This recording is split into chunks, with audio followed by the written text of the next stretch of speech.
Electronic media, विविध चॅनलचे वर्तमानपत्राचे प्रतिनिधी, आपल्या सर्वांचं महाविकास आघाडीच्या सर्व मान्यवरांच्या वतीने मी सर्वांचं मनपूर्वक स्वागत करतो। या ठिकाणी आजची ही पत्रकार परिषद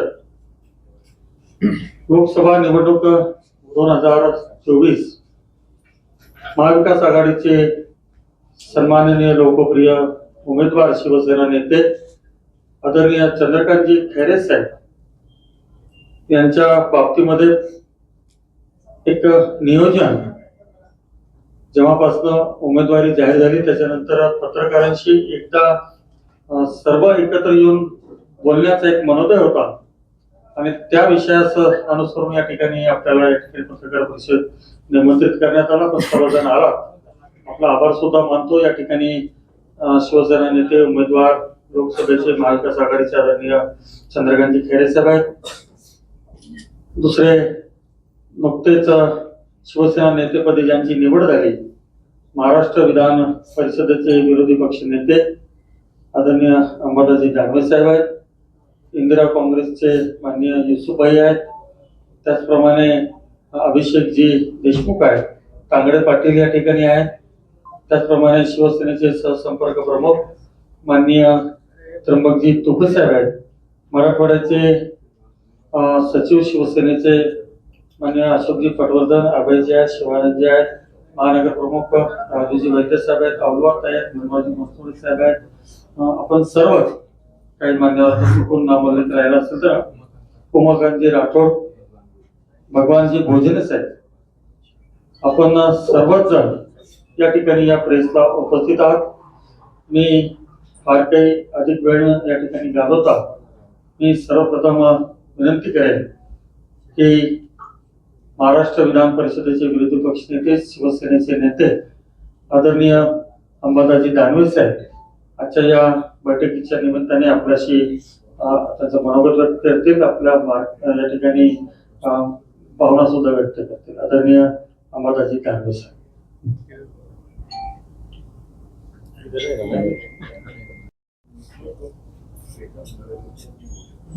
कार्यक्रम इथे आयोजित केलेला आहे। या निमित्तानं आपले उमेदवार शिवसेना नेते मान्य चंद्रकांतजी खैरे साहेब आणि सर्व महाविकास आघाडीचे सर्व जे घटक पक्ष आहेत, काँग्रेस, राष्ट्रवादी काँग्रेस, आप, सपा, कम्युनिस्ट पक्ष, संभाजी ब्रिगेड या सगळ्या घटक पक्षांचे प्रतिनिधी तो उपस्थित आहेत।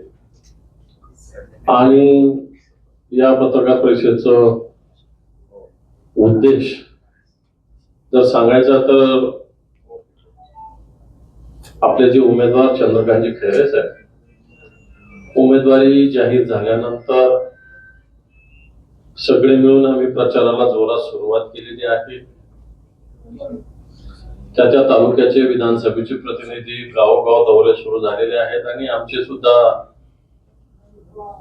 जवळपास 4 मेळावे आज संपन्न होत आहेत, 6 पैकी 4 आणि उद्या 2। त्यामुळं गावगावच्या सगळ्या पक्षाच्या पदाधिकारी म्हणजे आमच्या संलग्न पक्षाच्या सगळ्यांच्या पदाधिकाऱ्याशी संपर्क आमचा जवळपास पूर्ण होत आलेला आहे। हे सगळं झाल्यानंतर प्रामुख्यानं 20 तारखेला राष्ट्रवादी काँग्रेस पक्षाचे अध्यक्ष या देशाचे नेते माननीय शरद पवार साहेब यांच्या सभेचं आयोजन श्री अंजली शावेल यांना 20 तारखेला सकाळी आयोजित केलेलं आहे। 22 तारखेला माननीय आदित्यजी ठाकरे साहेब शिवसेना नेते, युवा सेना प्रमुख यांच्या उपस्थितीत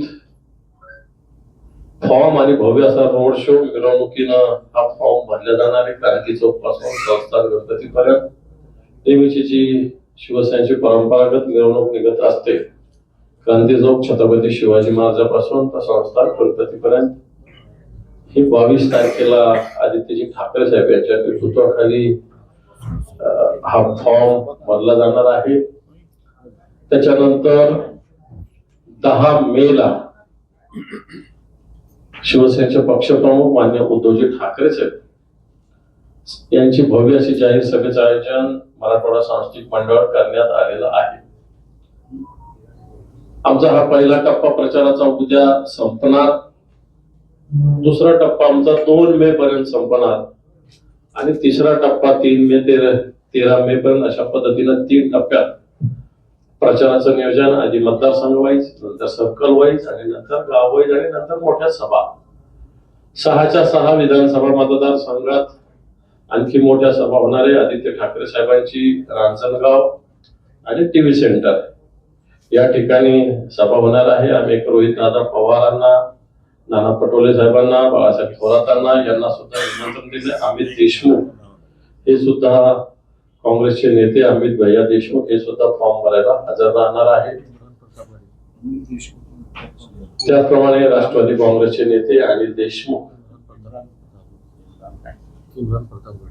हे सुद्धा उपस्थित राहणार आहे. राज्यसभेचे सदस्य इम्रान प्रतापगडीजी जे काँग्रेसचे नेते आहेत हे सुद्धा या कार्यक्रमाला उपस्थित राहणार आहे. सांगण्याचा मुद्दा हा की समोरच्याचा अजून उमेदवार जाहीर झालेला नसताना आमचा एक प्रचाराची फेरी उद्या पूर्ण होते. दुसरीचं नियोजन आणि तिसरीचं सुद्धा नियोजन, फेरीचं आमचं नियोजन झालेलं आहे. खरे साहेबांच्या रूपानं गावगाव मशाल चिन्ह घेऊन एकत्रितरित्या एक दिलानं आम्ही सगळेच्या सगळे प्रचाराला लागलेलो आहोत. समोर जाऊन कोण येतो त्याची आम्ही वाट बघतोय, पण कोण येईल अजूनही संभ्रम आहे. भारतीय जनता पार्टी लढेल की आमच्याकडे गेलेल्या गद्दारांची जी गद्दार लोक आहेत ते लढतील अजून माहिती नाही. परंतु जो येईल तो त्याला एक ताकदीनं नुसतं सामोरच जायचं नाही, तर मोठ्या मतानं पराभूत करण्यासाठी महाविकास आघाडी सिद्ध झालेली आहे. एवढंच आपल्याला एक सांगायचं होतं. मी खैरे साहेबांना आपलं मनोगत व्यक्त करण्याची विनंती करतो.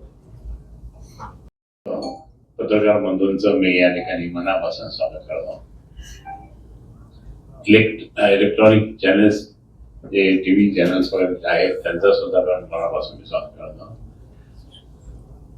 महाविकास आघाडी म्हणजे अर्थात शिवसेना, काँग्रेस आणि राष्ट्रवादी पार्टी, त्याचप्रमाणे मग समाज ब्रिगेड आहे, त्याचप्रमाणे आमचे कम्युनिस्ट पार्टीचे मित्र आहेत, त्याचप्रमाणे आमचे इतर सर्वच मान्यवर जे आता सांगितल्याप्रमाणे आप समाजवादी पार्टी इतके सगळे आहेत.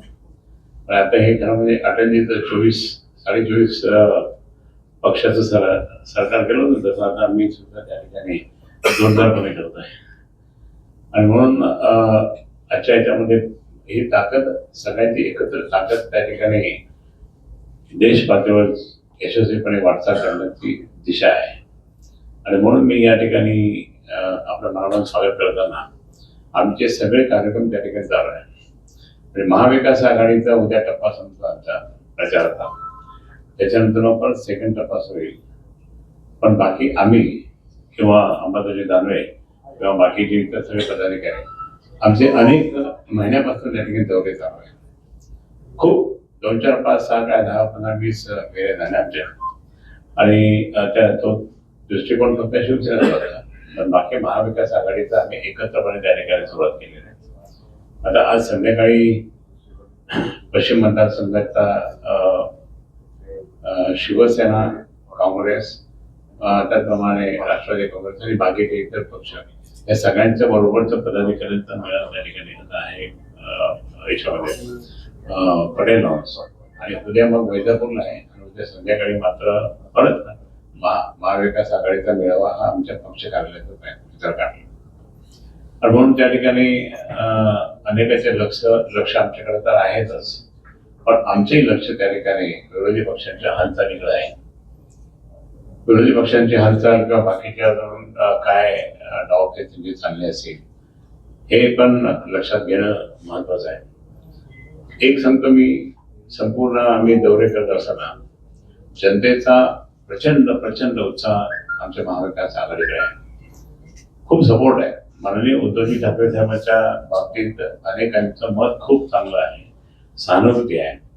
आणि त्याचप्रमाणे राहुलजी जे काही पायी सगळीकडे गेले पदयात्रा काढून, त्यांच्याबद्दल त्यांनी वेगळं. आणि त्यांची परवा गाडी हेलिकॉप्टर चेक केलं, त्यामुळे अजून त्या ठिकाणी टेन्शन निर्माण झालं बाकीच्या सगळीकडे. हे काय चाललं. त्याचप्रमाणे बाकी मी आपल्याला सांगेन की माननीय शरद पवार साहेब त्यांचं तर प्रेम आमच्यावर खूपच आहे आणि म्हणून त्यांनी स्वतः एका कार्यकर्त्याला फोन केला ते म्हणे अरे चंद्रकांतवर लक्ष द्या. म्हणजे ह्या सर्व मान्यवरांचं लक्ष तर आहेतच. आणि माननीय शरद पवार साहेब परवा 20 तारखेला सकाळी 10 वाजता त्यांचा मोठा मेळावा आम्ही मेळाव्यात भाषण करणार आहे आणि तो मेळावा होणार आहे श्रीहरी कैवल्यांमध्ये. 10ला येतील ते आणि 12:30 पर्यंत आल्यानंतर त्यांना मग बाकी परभणी जिल्ह्यातील आमच्याच शिवसेनेच्या उमेदवाराच्या प्रचारात ते जाणार आहे. एक तर पाहिलं तर जनतेमध्ये प्रचंड रोष आहे. इतका रोष आहे हे काय चाललं. त्यातल्या त्यात आपल्याला माहिती की केजरीवालजी यांना त्या ठिकाणी मुख्यमंत्री असताना अटक केली. दिल्लीमध्ये जे काही घडतं ते देशात जातं, मुंबईत काय घडतं ते महाराष्ट्रात जातं, संभाजीनगरमध्ये जे घडतं ते मराठवाड्यात जातं. म्हणून लोकांनी त्या ठिकाणी केजरीवालच्या बाबतीत त्या ठिकाणी खूप सिरियस घेतला. जसं नोटबंदी असेल, बाकीच्या सगळ्या घटना यांच्या झाल्या त्यावेळी जे काही होतं, पण त्याच्यापेक्षाही जास्त आता खूप रोष निर्माण जास्त व्हायला लागला. महागाई वाढली, बेरोजगारी वाढली, बाकी त्या ठिकाणी लॉ अँड ऑर्डर बिघडलेलं आहे सगळ्या ठिकाणी. महाराष्ट्रात तर बिघडलेलीच आहे, पण बाकीच्या ठिकाणी सुद्धा बिघडलेलं आहे. मग त्या ठिकाणी लक्ष मात्र जनतेकडं किंवा जनतेच्या विकासाकडे नसून ते फक्त लक्ष जे आहे ते फक्त आपल्या आमदार खासदारांना सांभाळण्यामध्ये चाललं. आमच्याकडनं जे गद्दार झाले होते ते 13 खासदार, त्यामध्ये 4 किंवा 5 लोकांना ते तिकीटच मिळालं नाही. त्यांना ते रडत बसले. आता त्यांना आता कळलं की आपण चूक केली. आपण चूक करून एक कमिटमेंट घेतल्यानंतर सुद्धा आम्हाला तिकीट देत नाही हे त्यांना लक्षात आलं आणि तो एक मेसेज या महायुतीच्या अगेन्स्ट गेलेला आहे. आणि म्हणून ह्या सगळ्या जर दृष्टिकोनातून पाहिलं तर खूपच म्हणजे वातावरण या देशातलं वातावरण एनडीएच्या विरोधात आहे आणि इंडिया आघाडीच्या फेवरमध्ये होत आहे. ते आम्हाला आनंदाची बाब आहे. आम्ही ते सांगणारच आहोत. माननीय उद्धव साहेबांनी कालच सांगितलं की 48च्या 48 जागा जिंकणं आणि त्या 48च्या 48 जागा जिंकणं ही परिस्थिती खरोखर तशी निर्माण होत आहे. आम्ही स्वतःच्या बँड बाजा वाजून घेतो असं नाही आहे, परंतु प्रत्यक्षात जनतेकडनं जो रिपोर्ट येत होता, कोणालाही मी फोन केला तर ओपनली त्या ठिकाणी कोणी बोलत नाही. म्हणून आता समजा फोन केला किंवा आपल्याकडे बोललो काही तर लगेच ते म्हणतात की काय चला काय नाही, ऐसा आहे ऐसा सांगतात. परंतु एक प्रकारचं त्या ठिकाणी वातावरण इतकं खराब होत चाललं आणि त्याचा फायदा निश्चित इंडिया आघाडीला मिळणार आहे. इंडिया आघाडी ही प्रामाणिकपणे काम करणार ते सांगितलं पण आहे. पण आपल्या महाराष्ट्राच्या त्या ठिकाणी आपण इंडिया आघाडीचं म्हणजे महाविकास आघाडीचा एक अजेंडा वेगळाच बनणार आहे. आम्ही आपल्या या जिल्ह्यातल्या या मतदारसंघातल्या अजेंडा आमचा तो वेगळा राहील. तो आमचा वचननामा राहील. ते वचननामा त्या ठिकाणी आम्ही करू. जेही काम आतापर्यंत गेल्या 5 वर्षात झालेलं नाही ते काम करण्याचं बेत त्या ठिकाणी आहे. आणि म्हणून मला आपण प्रचंड मताने निवडून देण्यासाठी आपली लेखणी किंवा आपलं चित्रफित ही विनंती करतो की त्याद्वारे माझा सुद्धा तुम्ही प्रचार करावा. कारण माझा प्रचार तसा करतात पण करावा. कारण मी तुमचा मित्र आहे सगळ्यांचा अगदी जुना आणि मी अनेक कामं केलेले तुम्हाला माहिती आहे. लोकसभेत मी भाषण केलं त्यावेळेस आम्हाला ही सोशल मीडिया नव्हती. त्यावेळेस आम्ही इमिजिएटली लोकसभेतलं भाषण केलेला तो कागद असायचा होतो पार्लमेंटकडून आलेला तो इमिजिएटली पाठवून द्यायचा सगळ्यांना. हे मी भाषण केलं किंवा हे अनेक वेळेस आपण छापले पण. परंतु आता जी महाविकास आघाडीच्या माध्यमातून आम्ही जे काही आता करतोय ते आम्ही एकदम फास्टली त्या ठिकाणी सगळ्या कामाला वाचले आणि सर्वांना त्या ठिकाणी भेटून सगळं सांगणार आहे. पण लोकांची जी म्हणजे लोकांचा खूप आशीर्वाद आम्हाला मिळत आहे. खरं म्हणजे लोकांच्या आशीर्वादाने त्या ठिकाणी आणि तुमचं सहकार्य त्यामुळेच आम्ही त्या ठिकाणी जिंकू. आणि जे माननीय उद्धवजींनी सांगितले 48 जागा निघणार खरोखर 48 जागा आम्ही जिंकू. ही ताकद ही शक्ती निर्माण झालेली आहे. आणि म्हणून आपल्या सर्वांचं त्या ठिकाणी सहकार्य आपला आशीर्वाद सर्वांचा असावा ही विनंती करतो. आणि त्याप्रमाणे आपण या ठिकाणी आलात त्याबद्दल सुद्धा आपला आभार व्यक्त करतो. प्रचारातले मुद्दे काय तुमच्या नेमकं काय मुद्दे घेऊन तुम्ही प्रचार करताय लोकांच्या समोर काय मुद्दे घेऊन जाता? सांगितलं ना मी आता. बेरोजगारी, काय चाललं, महागाई, शेतकऱ्यांचे प्रश्न. शेतकरी आज म्हणजे दिल्लीच्या बॉर्डरवर येऊन थांबले. या सगळ्या गोष्टींमधून जर पाहिलं तर कुठेही त्या ठिकाणी समाधान नाही आणि सगळा खोटारडेपणा त्या ठिकाणी चालू आहे. खोटारडेपणाच्या विरोधात आम्ही लढत आहे. साहेब, जे तुमची जुनी मित्र होती महायुती, त्यांना आजही उमेदवार मिळत नाही आणि आजही त्यांनी जाहीर केली रामनवमीला करू, अजून 1 दिवसांनी करू, 2 दिवसांनी करू, असं का वेळ लागते? आम्ही तर काही त्यांच्याबद्दल काही बोलणार नाही. त्यांचे काही धोरणं असतील, ते धोरणं त्या युतीचे काही असतील म्हणून ते आम्ही काही त्याच म्हणून देणार. सर, राष्ट्रवादीकडून शरद पवार साहेब येत आहे, पक्षाकडून उद्धव ठाकरे साहेब आहे, आदित्य साहेब आहे, काँग्रेसकडून संपर्क सर. काँग्रेसकडनं त्या ठिकाणी म्हणजे काँग्रेसची इम्रान प्रताप गडी जे आहे, नाना पटोले असतील, बाळासाहेब थोरात असतील आणि वडेट्टीवार जे असतील आणि प्रियंका गांधी सुद्धा येऊ शकतात. कोणाची एमआयएमची आहे की कोणाची नेमकी? आमचे ना एमआयएम छोट्या पार्टीशीच का लढताय तुम्ही? बोलणं पडता ना एमआयएम छोट्या पार्टीशीच का लढताय? महायुतीचा पण उमेदवार असणार आहे ना? महायुतीमध्ये ते एमआयएम सुद्धा महायुतीचाच एक मेंबर आहे.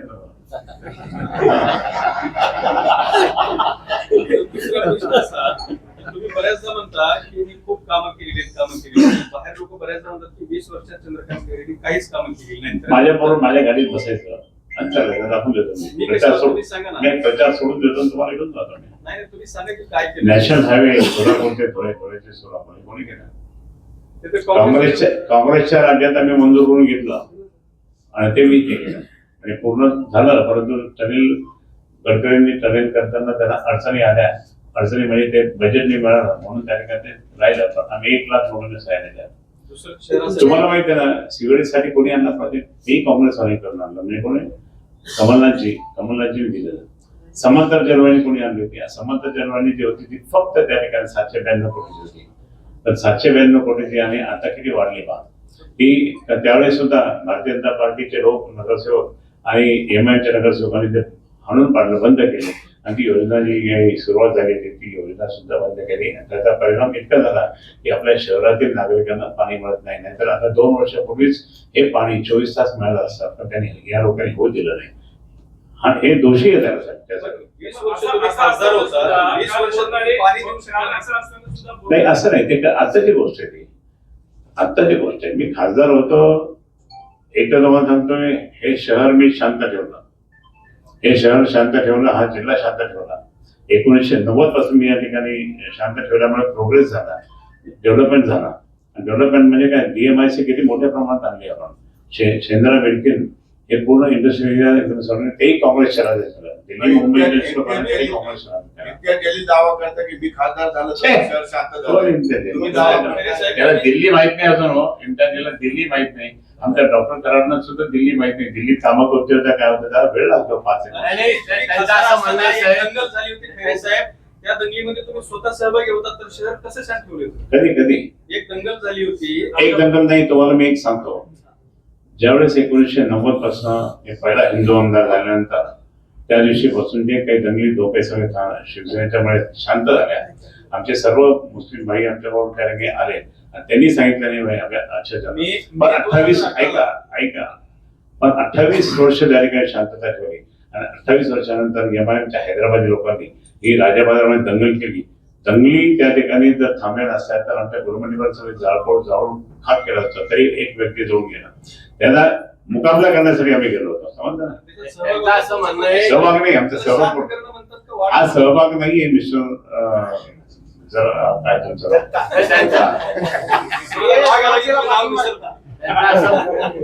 कारण म्हणजे काय, आज गुरुवार आहे म्हणून तुम्हाला तुम्ही आले नाही फराळ करायला.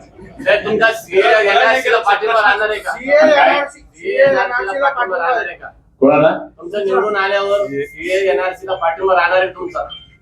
जे माननीय उद्धवजी ठाकरेंचं धोरण असेल, ते ठरलं असेल महाविकास आघाडी, ते आम्ही साहेब तुम्हाला एक माझा एक प्रश्न होता तुम्हाला. तुम्ही आता सांगितलंय की मी गाडीमध्ये बसा माझे मी विकास दाखवतो, मात्र तुमचे जुने सहकारी बोलणारे यांनी सांगितलं की खरे यांनी 20 वर्षामध्ये सर्व चित्रपट समाजात खड्ड्यात घातले ते होते.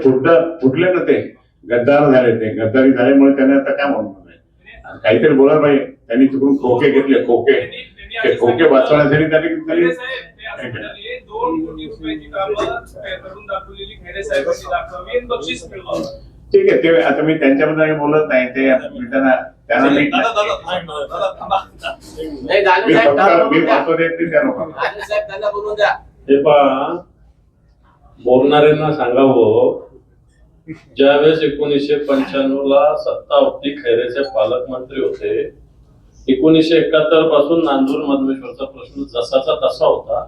200 कोटी रुपये खैरे साहेबांनी आणले. जरा बोलणाऱ्याला जाऊन सांगा, 2 कोटी रुपये तो म्हणतो ना, तर 200 कोटी रुपये नांदूर मधमेश्वरसाठी आणले ते सांगा. पिण्याचा पाण्याचा मुद्दा आहे. आमचे महापौर होते इथे नंदकुमार घोडेले, राजीव वैद्य आहे. 3 दिवसाला आम्ही पाणी देत होतो, आज 9 दिवसाला पाणी आहे.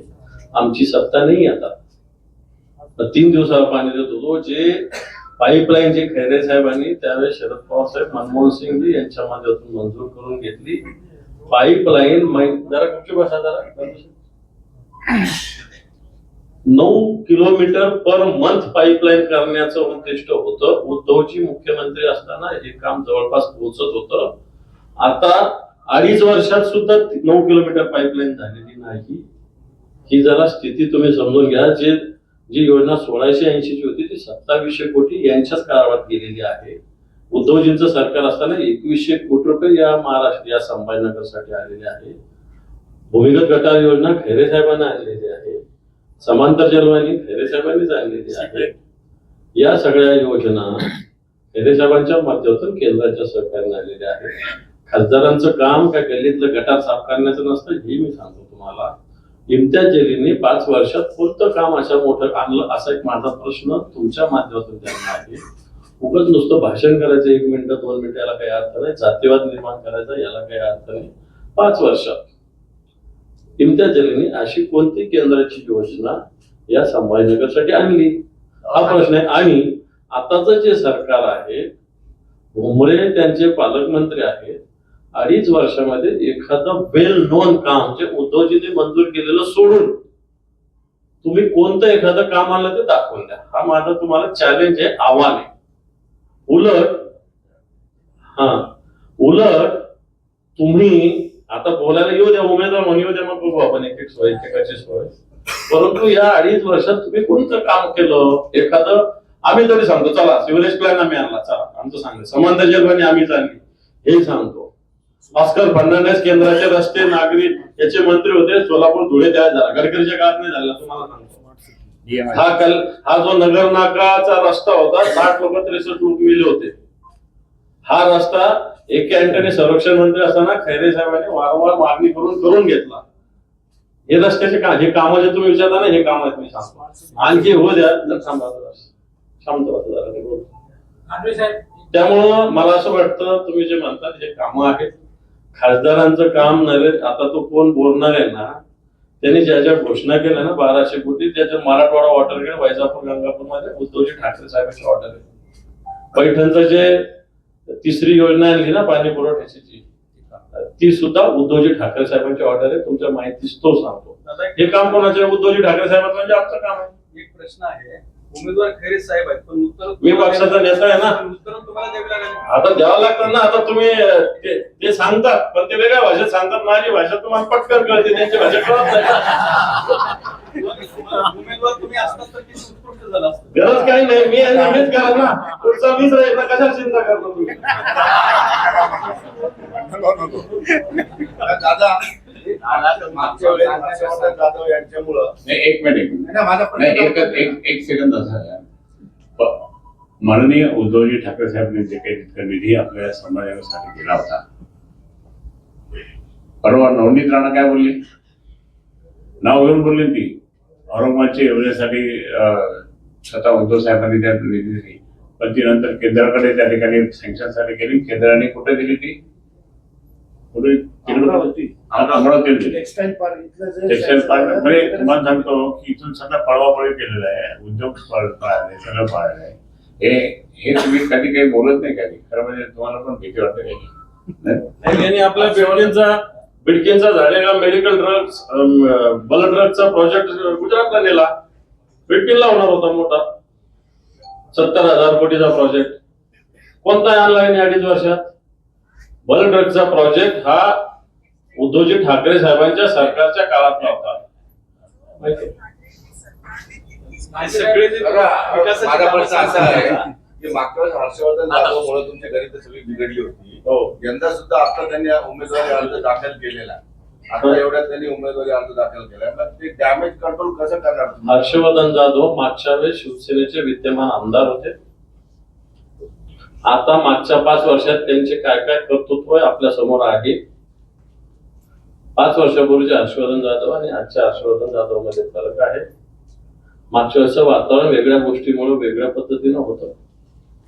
त्याच्यामुळे आता मला असं मुळीच वाटत नाही की हर्षवर्धन जाधव एवढा कोणता परिणाम करतील. हर्षवर्धन जाधव हे MIM चे डमी उमेदवार आहेत. हे पण MIM डमी उमेदवार आहे. हर्षवर्धन जाधव आता जे खैरसाहेब बोलले ना, महायुतीचा उमेदवार MIMच आहे. कारण तुम्ही बघा, इम्तियाज जलीलने मुंबईत उभं राहायचं, इकडं उभं राहायचं का डिक्लेअर केलं होतं? आता त्या बिहारी भाषेत ओट कटाऊ पार्टी झालेली MIM, ओट कटाऊ पार्टी. आणि स्वतः रावसाहेब दानवेचं स्टेटमेंट आता दाखवून आम्ही सभेमध्ये. ते त्या दिवशीचं त्या बैठकीमध्ये झालेलं स्टेटमेंट आहे, व्हिडिओ आहे आमच्याकडे. रावसाहेब दानवे जे बोलले होते, हे उभे राहिले तर आम्ही निवडून येतो असं रावसाहेब दानवे बोललेले. जरा आलो, तो व्हिडिओ आहे आमच्याकडे. इम्तियाज जलील मागच्या वेळेस वंचितच्या मतामुळे बऱ्यापैकी पुढे गेले आणि आता सुद्धा ओबीसीने काल आवाहन केलं की प्रकाश आंबेडकरांना अकोल्यामध्ये ते सपोर्ट करतात MIM, आणि तसंच त्यांनी इथे इम्तियाज जलीलला वंचितचे मतदान करावं असं आवाहन केलेलं आहे. पण त्याचं सुद्धा हे पहा, मागच्या वेळेस सुद्धा प्रकाश आंबेडकर सोलापूरमध्ये उभे होते. सोलापूरमध्ये MIMच्या लोकांनी बाळासाहेब आंबेडकरांना, प्रकाश आंबेडकरांना कोणतीही ताकद दिली नाही, म्हणून त्यांचा पराभव झालेला आहे. त्याच भूमिकेतून नंतर त्यांनी MIMशी अलायन्स त्यांचं तोडलेलं आहे. MIMनी इथं वंचितचा पाठिंबा घेऊन स्वतःला उमेदवार निवडून आणला, परंतु प्रत्यक्षात त्यांनी बाळासाहेब आंबेडकरांना सोलापूरमध्ये कोणताही सपोर्ट केला नव्हता. त्यामुळं आता अकोल्याच्या निवडणुकीत सुद्धा MIMचं तिथं काही आहेच नाही, तर सपोर्ट काय होणार आहे? तिथं काँग्रेसची ताकद आहे या सगळ्या पट्ट्यामध्ये. त्यामुळं MIMच्या सपोर्टने अकोल्यात होणार सुद्धा काही नाही. मराठा समाज कोणाकडे जाईल? मराठा समाज समाजावर आम्ही कोणत्याही समाजाविषयी बोलत नाही. शिवसेना एक सगळ्यांना सोबत घेऊन चालणारी पार्टी आहे. आम्ही जातीपातीचं राजकारण कुठेही या विषयात निवडणुकीत करण्याचं काहीच कारण नाही. सगळे जात, सगळे धर्म शिवसेना आणि महाविकास आघाडी सोबत घेऊन चालेल. मराठा कुठं जाईल, माळी कुठं जाईल, साळी कुठं जाईल, मुसलमान कुठं जाईल, हे बिलकुल आमच्या डोक्यात नाही.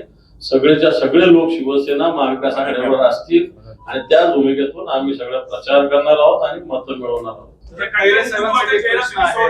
खैरे साहेब, कट्टर हिंदुत्वाचा चेहरा जो होता शिवसेनेचा, हा आता शिवसेनेने सोडलेला आहे. असं काही सोडले नाही. शिवसेनेनं आपलं हिंदुत्वाची भूमिका शिवसेनेची ताकदीची आहे, पण भारतीय जनता पार्टी सारखी पाठीत खंजीर खुपसणारं हिंदुत्व आमचं नाही. चूल पेटवणारं हिंदुत्व आमचं आहे. घर जाळणारं हिंदुत्व आमचं नाही.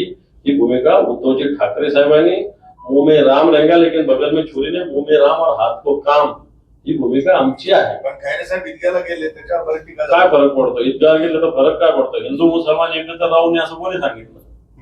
जर मुसलमान हा युसुफ वगैरे हे पण आमच्या दिवाळीला येतात, म्हणून काय जातीवर थोडी असतो.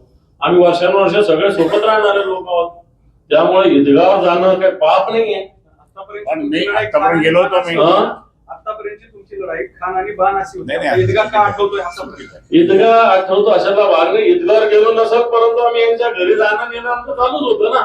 ठीक आहे, ईदगाह यावेळेस गेले असतील म्हणून काय लगे काय मतासाठी गेलो नाही. एक तुम्हाला असं वाटत नाही का या सगळ्याच्या सगळं चांगल्या पद्धतीनं वातावरण हिंदू मुसलमान एकत्र असावं आणि नव्यानं मुस्लिम बांधव आमच्या मागे ताकदीनं उभे, तर आमची पण जबाबदारी ना त्यांच्या सगळ्याच्या सहभागी. बाळासाहेबांचं वक्तव्यामुळेच महाराष्ट्रातील मुसलमानाचं वातावरण बिघडलं होतं, हे पण लक्षात आलं पाहिजे. 5 वर्ष म्हणजे पालकमंत्री असताना बाळासाहेबांच्या अनेक वक्तव्यांमुळे महाराष्ट्र राज्यातील हिंदू मुसलमान धोक्यात आलं होतं. मी या ठिकाणी स्पष्ट करतो की मी पालकमंत्री असताना सुद्धा दरवेळेस मला निमंत्रण यायचं, मी जायचो पालकमंत्री असताना. पालकमंत्र्याची ड्युटी असते की आपल्या जिल्ह्यामध्ये जे काही असेल सगळं तंटे बिंटे मिटून त्या ठिकाणी करा, आणि म्हणून मी त्या ठिकाणी तुम्हाला सांगितलं आम्ही ते तंटे मिटवले, अक्षरशः काहीच नाही. पण यावेळेस सुद्धा मला अनेकांनी बोलवलं होतं. आज आमच्या बाजूने जर आले तर समजा आता युसुफ भाई आहे, त्यांनी सांगितलं खरं तर कल आना पडेगा आपको. अरे ते जर मतदान करत असतील आम्हाला तर आम्ही का नाही जाणार? जर तुमच्या त्या वस्तीमध्ये जर यायचं असेल म्हणून साहेब आमच्या वस्तीमध्ये या, लोक म्हणतात या, मग तिथे काय जाणं चुकीचं आहे का? आणि म्हणून मी म्हणतो की आम्ही तिथे गेलं म्हणजे त्या ठिकाणी हिंदू धर्म सोडला असं नाही. आणि म्हणून उगाच जर तुम्ही हिंदू आणि मुस्लिमांमध्ये राहून थोडं नवीन वातावरण घ्या, खराब करू नका ह्या. आम्ही वातावरण खराब करतो. येस काय आता ते कशा पद्धतीने कसे गेले दुसरा प्रश्न असा आहे आता एक मिनिट आता मुद्द्यावर या मुद्द्यावर. दुसरा प्रश्न आहे काय करणार आहे? काय करणार आहे? प्रश्न असा आहे, काय करणार आहे? साहेब म्हणाले की पुढचा उमेदवार मी असणार आहे, तर ते तुम्हाला मान्य आहे का? खरे साहेब अंबादास साहेब म्हणाले की पुढचा उमेदवार मी असणार आहे, तर ते तुम्हाला मान्य आहे का?